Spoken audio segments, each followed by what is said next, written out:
नमस्कार, स्वागत है आपका बिहार समाचार में। एक पंडित ने किया दूसरे पंडित के बेटे का अपहरण, गाया से ले गया भागलपुर, मैसेज भेजा मेरी बीवी के अकाउंट में 4 लाख रुपए डाल दो और नहीं तो इसकी किडनी बेच दूंगा। अरे वाह, चलिए देखते हैं इसका अगला पूरा खबर जान जाते हैं। गया में पूजा पाठ का काम कराने वाले 2 पंडितों के बीच रुपए को लेकर दुश्मनी इतनी बढ़ गई कि एक ने दूसरे के बेटे का अपहरण कर लिया।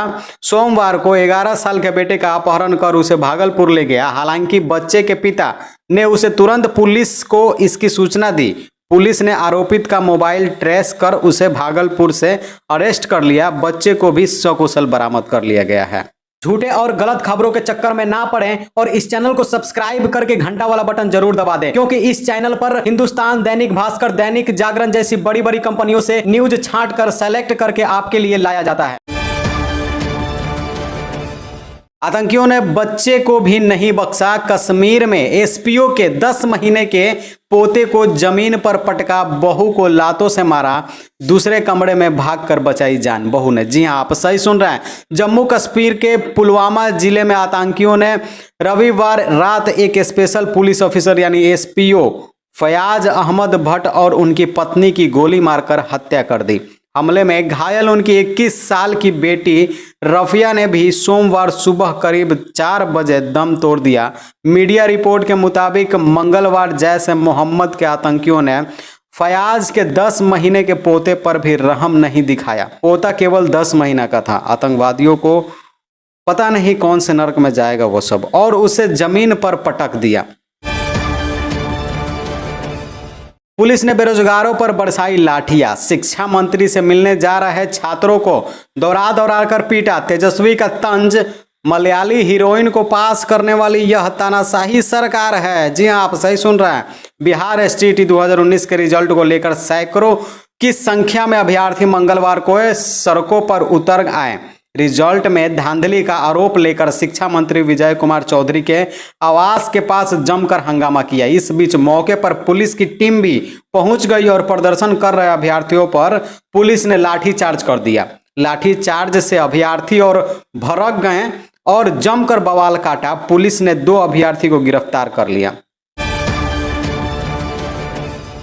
पटना के सरकारी अस्पताल में सांपों का डेरा। ओपीडी में 48 घंटे से बारिश का पानी भर गया है। मरीज को सांप दिखा तो चीख पड़ा। सांप दिखेगा तो वो चीखबे करेगा। बोला जरा सा आगे बढ़ता तो वो डंस लेता। जब उसके पास जाओगे तो वो चुम्मी तो नहीं लेगा। पटना के गर्दनी बाग सरकारी अस्पताल की ओपीडी में जहरीले सांपों का डेरा है। आप सही से सुनिएगा इस न्यूज़ को, क्योंकि अगर आपका भी तबीयत खराब होगा तो आपको हॉस्पिटल ही जाना पड़ता है, नहीं कि आपको घर में बैठ के दवाई मिलेगा। बारिश के पानी के साथ अंदर आए सांपों के कारण मरीजों को डसने का भी डर है। यहाँ जहरीले सांप घूम रहे हैं। नजर चूक जाए तो कोई जान से हाथ धो सकता है। अस्पताल कैंपस में 48 घंटे से पानी भरा है। मरीजों का आरोप है कि पानी में सांप बाहर घूम रहे हैं। बारिश के दिनों में इस अस्पताल में सांप निकलने की घटनाएं होती रही है, लेकिन अभी तक कुछ नहीं किया गया है। मुखिया पर तानी पिस्टल, एफआईआर दर्ज। सिवान में घात लगाकर बैठे थे 2 अपराधी।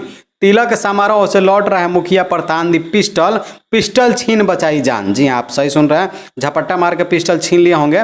सिवान में तिलक समारोह से लौट रहे जीबी नगर तरवारा थाना क्षेत्र के हरिहरपुर लालगढ़ पंचायत के मुखिया पर 2 अपराधियों ने पिस्टल तान दी। यादव मोड़ के पास अपराधी बाइक से पहुंच घात लगाए बैठे हुए थे।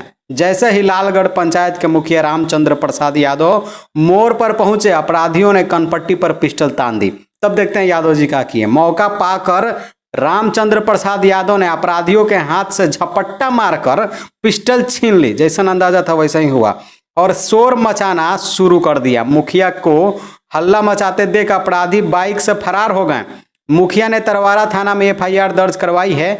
आवेदन में 2 लोगों को आरोपी बनाया गया है, जिससे एक कुख्यात अपराधी सोनू गिरी है।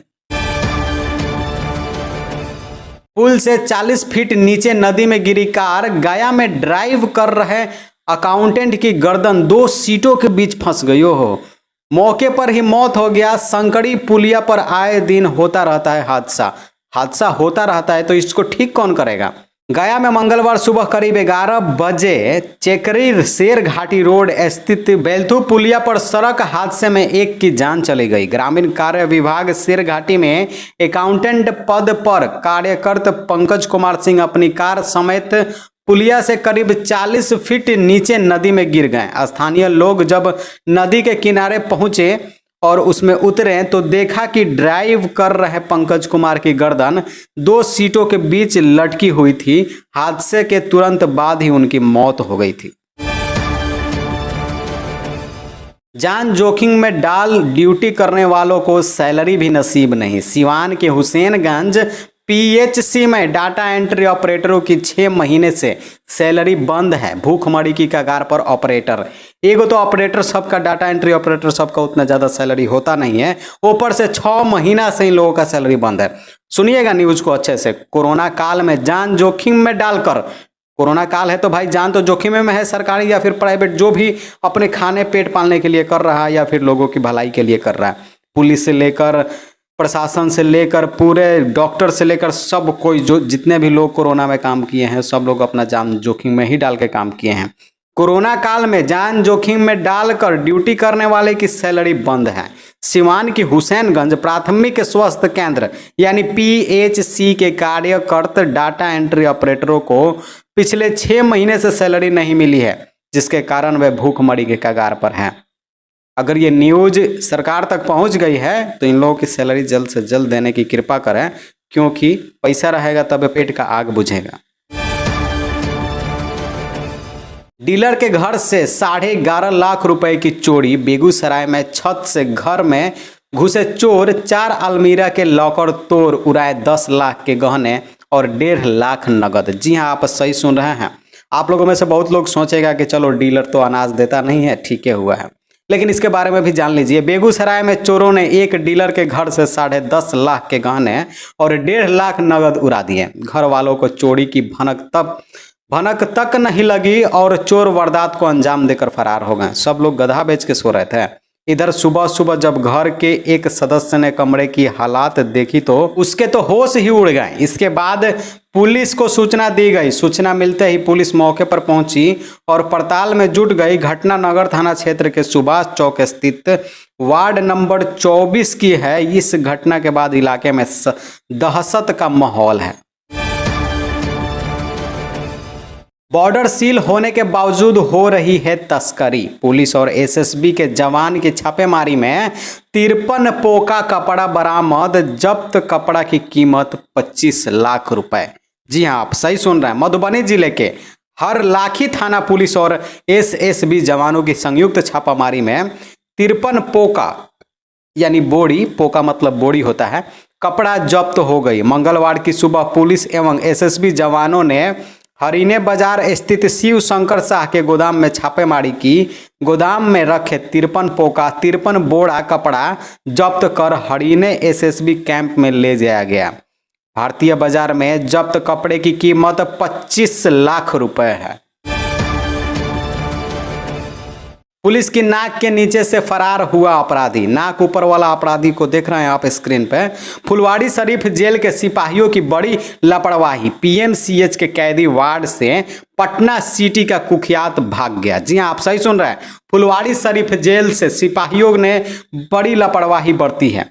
इनकी वजह से इलाज के लिए लाया गया एक कुख्यात अपराधी पीएमसीएच से फरार हो गया है, जिसका नाम सोनू शर्मा है। ये पटना सिटी में आलमगंज थाना के तहत भद्र घाट का रहने वाला है। पिछले 4 दिनों से वह पीएमसीएच के कैदी वार्ड में एडमिट था। राहत पाने का खेल। पटना जिले में भी 51,000 बाढ़ प्रभावित परिवार निकले फर्जी। सूची से हटाए गए नाम। अब मिलिए गया मालताल, बाढ़ का फायदा उठाइए लिया सब। अब सूची से नाम ये निकाल के क्या करेगा लोग। जिले में 2019 से बाढ़ प्रभावितों की सूची में शामिल 51,000 परिवार फर्जी पाए गए हैं। जिला प्रशासन ने इन फर्जी परिवारों को सूची से बाहर कर दिया है। आपको बता दें कि इन फर्जी के चलते कितना असली आदमी को फायदा नहीं मिल पाता है, फिर भी ये लोग नहीं सुधरते हैं। जिला प्रशासन के अधिकारियों के अनुसार 2019 में संपूर्ति पोर्टल पर 1.5 लाख यानी 1.5 लाख परिवारों की सूची थी। उस साल 1,02,000 परिवारों को छः हजार रुपये का मुआवजा दिया गया। शेष परिवार बाढ़ प्रभावित क्षेत्र में नहीं आते हैं। गिर जाएगी नीतीश सरकार पर मुकेश सहनी ने तोड़ी चुप्पी, मांझी ने तो कह दिया यह बात। जी हाँ, आप सही सुन रहे हैं, सुन लीजिए क्या कहा है लोग। बिहार की सियासत में इस वक्त हलचल मची हुई है। दरअसल राजद नेता तेजस्वी यादव ने कुछ दिन पहले बड़ा दावा किया। उन्होंने कहा कि अगले 2-3 महीने में नीतीश सरकार गिर जाएंगी। तेजस्वी के इस बयान पर एनडीए की सहयोगी वीआईपी के प्रमुख मुकेश सहनी ने चुप्पी तोड़ी। वहीं हिंदुस्तानी आवाम मोर्चा यानी हम मुखिया जीतन राम मांझी ने राजद नेता के बयान को बकवास करार दिया। उन्होंने कहा कि नीतीश सरकार को कोई खतरा नहीं है। बेटी को लेकर प्रेमी के साथ हुई थी फरार जात तरीके, अब दोनों की मिली लाश। ओहो। बिहार में गोपालगंज जिले के जादवपुर थाना क्षेत्र के चतुरबगहा गांव में मां बेटी की चाकू मारकर हत्या कर दी गई। दोनों की पहचान संजय शाह की पत्नी रेखा देवी और 6 माह की बेटी के रूप में हुई। दोनों के शव को कब्जे में लेकर पुलिस ने पोस्टमार्टम के लिए भेज दिया है। घटना को लेकर बताया गया कि 2 दिन पहले रेखा अपने प्रेमी के साथ घर से भागकर बेतिया जिला चली गई थी। वहीं रेखा के गायब होने पर उसके पति संजय ने जादवपुर थाना में अपने पत्नी के प्रेमी के खिलाफ अपहरण करने की प्राथमिकी दर्ज कराई थी। पुलिस अपहरण का मामला दर्ज कर छानबीन में जुटी हुई थी। इसी दौरान रविवार शाम को पुलिस को जानकारी मिली कि पश्चिम चंपारण जिले के खार पखार रेलवे स्टेशन पर मां बेटी का शव पड़ा हुआ है। बाढ़ के पानी में फंसी दुल्हन तो दूल्हे ने कंधे पर बैठाकर पार कराया दरिया। लोग बोले रब ने बना दी जोड़ी। जी हाँ, आप सही सुन रहे हैं। मानसून की बारिश आते ही बाढ़ में कई तस्वीरें सामने आ रही है, लेकिन इस बीच राज्य के किशनगंज से एक गजब वीडियो सामने आया है जिसमें दूल्हे ने अपनी दुल्हन को कंधे पर बिठाकर सैलाब पार कराया। इस जोड़े का ये वीडियो सोशल मीडिया पर जमकर वायरल हो रहा है। 2022 चुनाव में यूपी में होने हैं, लेकिन राजनीतिक चल रही है पड़ोस राज्य में। खुद हार का चेहरा देखने वाले कर रहे हैं बड़ा ऐलान। जी हाँ, आप सही सुन रहे हैं। 2022 में उत्तर प्रदेश में विधानसभा इलेक्शन होने हैं। ऐसे में राज्य में राजनीतिक होना लाजमी है, लेकिन इस चुनाव को लेकर यूपी के साथ पड़ोसी राज्य बिहार में भी राजनीतिक हो रही है। एनडीए में बीजेपी के सहयोगी अपनी डफली अपना राग बजा रहे हैं। बिहार में यूपी इलेक्शन में खड़े होने को लेकर जदयू 200 सीट पर चुनाव लड़ने का ऐलान कर रही है, तो मुकेश सहनी 150 सीट पर, तो जीतन राम मांझी शतक मारने को बेताब हैं। प्रेम चढ़ा परवान तो युवती गई राजस्थान। वाह रे वाह, गया की पंचायत का फैसला सुनकर कह उठेंगे वाह मुखिया जी। जी हाँ, आप सही सुन रहे हैं। थाना क्षेत्र के केसापी गांव के सूरज कुमार का बांके बाजार थाना क्षेत्र की गुड़िया कुमारी के साथ 3 साल से प्रेम चल रहा था। दोनों शादी के बंधन में बंधना चाहते। सूरज राजस्थान के जयपुर में मजदूरी करता था। एक पखवाड़ा पहले प्यार में पागल हो चुकी गुड़िया अपने घर से भागकर जयपुर चली गई। इधर गुड़िया के पिता ने सूरज व उसके स्वजनों के विरुद्ध थाना में मामला दर्ज करा दिया। यह बात डोभी पंचायत के मुखिया जितेंद्र यादव तक पहुंची और उन्होंने पहल कर प्रेमी युगल को कोसापी गांव बुलाया। सोमवार को प्रेमी युगल को कोसापी पहुंचने पर दोनों के स्वजनों को बुलाया गया। प्रेमी युगल के स्वजनों ने बताया कि दोनों बालिग हैं। उसके बाद आपसी समझौता कराकर मुखिया ने शेरघाटी नोटरी से शादी का अनुबंध पत्र बनवाया और फिर मंदिर में प्रेमी युगल को शादी के बंधन में बंधवा दिया। वाह मुखिया जी। सभी विधायकों को चाहिए अपनी ही जाति का ऑफिसर। वाह, सिफारिशों से परेशान है मंत्री। अभी बिहार में अधिकारियों के तबादले का दौर चल रहा है। रोज तबादले हो रहे हैं। अपने मनपसंद अधिकारियों को अपने क्षेत्र में ले जाने के लिए विधायक मंत्री सरकार से सिफारिश कर रहे हैं। काहेला सिफारिश कर रहे हैं? घूस खाने के लिए। लेकिन सबसे खास बात यह है कि अधिकारियों का चयन नेता योग्यता के आधार पर नहीं बल्कि जाति के आधार पर कर रहे हैं। बिहार के ज्यादातर विधायक इन दिनों सचिवालय के चक्कर काट दिखाई दे रहे हैं। विधायक अपने चहेते अफसरों की पोस्टिंग अपने क्षेत्र में करवाने के लिए सिफारिश लेकर मंत्री के पास जा रहे हैं। अब आप ही सोचिए कि 2 गो मिल जाएगा सब, जनता का